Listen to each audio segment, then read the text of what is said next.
ಅದೊಂದು ದೊಡ್ಡ ವಿಷಯನೇ ಇಲ್ಲ ಸರ್. ரொம்ப ஈஸியா ஏமாத்திடலாம். ತುಂಬಾ ಸುಲಭವಾಗಿ ಏಮಾರಿಸ್ಬಿಡ್ಬೋದು. அதுதான் சொல்றாரு. ಅದನ್ನ ಹೇಳ್ತಾರೆ. அதாவது அவனுக்கு ஒரு சரியான பாதை தெரியல. ಅಂದ್ರೆ ಅವನಿಗೆ ಸರಿಯಾದ ಮಾರ್ಗ ಗೊತ್ತಿಲ್ಲ. அந்த பாதையில அவனால போக முடியல. ಆ ಮಾರ್ಗದಲ್ಲಿ ಹೋಗಕ್ಕೆ ಆಗ್ತಿಲ್ಲ. நீங்க சொல்றீங்க இல்லங்க இந்த பாதையில போனா அவன் திரும்பிறானா. ನೀವು ಈ ಮಾರ್ಗ ಬಂದ್ಬಿಡಪ್ಪ ಅಂದ್ರೆ ಬಂದ್ಬಿಡ್ತಾನ ಅವನು. ஏன்னா நீங்க அவனை டர்ன் பண்ணிடுறீங்களா. ನೀವು ತಿರುಗಿಸ್ಬಿಡ್ತೀರಾ. அப்படி வரும்போது உங்களுக்கு ஒரு ஆதாயம் இருக்குதா பாருங்க. ಆ ರೀತಿ ತಿರುಗಿಸುವಾಗ ಒಂದು ಆದಾಯ ಇದೆ. அவர் சொல்றாரு அப்படி எல்லாம் செய்யாத. ಅದನ್ನ ಹೇಳ್ತಾನೆ ಹಂಗೆಲ್ಲ ಮಾಡಬೇಡ. ஒருத்தனை ஏமாத்துறதுக்கு உனக்கு ஒரு சான்ஸ் கிடைக்குதுன்னா நீ ஏமாத்திராத. ಒಬ್ಬರನ್ನ ಏಮಾರಿಸಲು ನಿನಗೆ ಅವಕಾಶ ದೊರೆತರೆ ಏಮಾರಿಸ್ಬಿಡಬೇಡ. அவன் ஏமாளிதான்.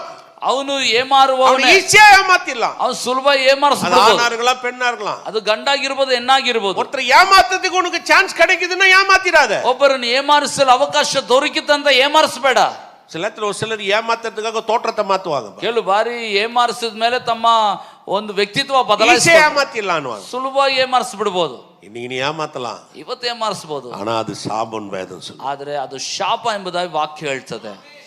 அது பேர் புரியுது இதெல்லாம். ಜನಕ್ಕೆ ಇದೆಲ್ಲ ಅರ್ಥ ಆಗ್ತದೆ. நீங்க பாருங்களேன் ஜனங்க அவங்களுடைய கோட்பாடுகள் வேற மாதிரி இருக்கும் பாருங்க. ಇವತ್ತು ಜನರ ನಿಯಮಗಳೆಲ್ಲ ಬೇರೆ ತರ ಇರ್ತದೆ. அவன் ஏமாளிங்க.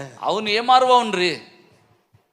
அவன் ஏமாளியா இருக்கிறதுனால நீ ஏமாத்திடலாமா? ಅವನು ಏಮಾರುವವನಾಗಿರೋದನ್ನ ಏಮಾರಿಸ್ಬಿಡ್ಬೋದಾ? நீங்க பாருங்க பல காரியங்களை ஏமாத்துவாங்க. ಇವತ್ತು ಹಲವಾರು ಕಾರ್ಯಗಳಲ್ಲಿ ಏಮಾರಿಸ್ತಾರೆ. சொல்லுங்க யாரும் ஏமாத்தாதீங்க. ಹೇಳ್ರಿ ಪಕ್ಕದಲ್ಲಿ ಯಾರನ್ನು ಏಮಾರಿಸಬೇಡಿ. பக்கத்துல பார்த்து சொல்லுங்க யாரும் ஏமாத்தாதீங்க. ಪಕ್ಕದಲ್ಲಿ ಇರೋರಿಗೆ ಹೇಳ್ರಿ ಯಾರನ್ನು ಏಮಾರಿಸಬೇಡಿ. அவனை வழி தவறா காட்டாதீங்க. ಅವರಿಗೆ ಮಾರ್ಗ ತಪ್ಪಾಗಿ ತೋರಿಸಬೇಡಿ. அவனை தவறான வழியில கொண்டு போய் சேர்க்காதீங்க. ತಪ್ಪಾದ ಮಾರ್ಗದಲ್ಲಿ ಕೊಂಡೊಯ್ದು ಸೇರಿಸಬೇಡಿ. சொல்லுது ವಾಕ್ಯ ಹೇಳ್ತದೆ. அவர்கள் சபிக்கப்பட்டவர்களா இருப்பார்கள்.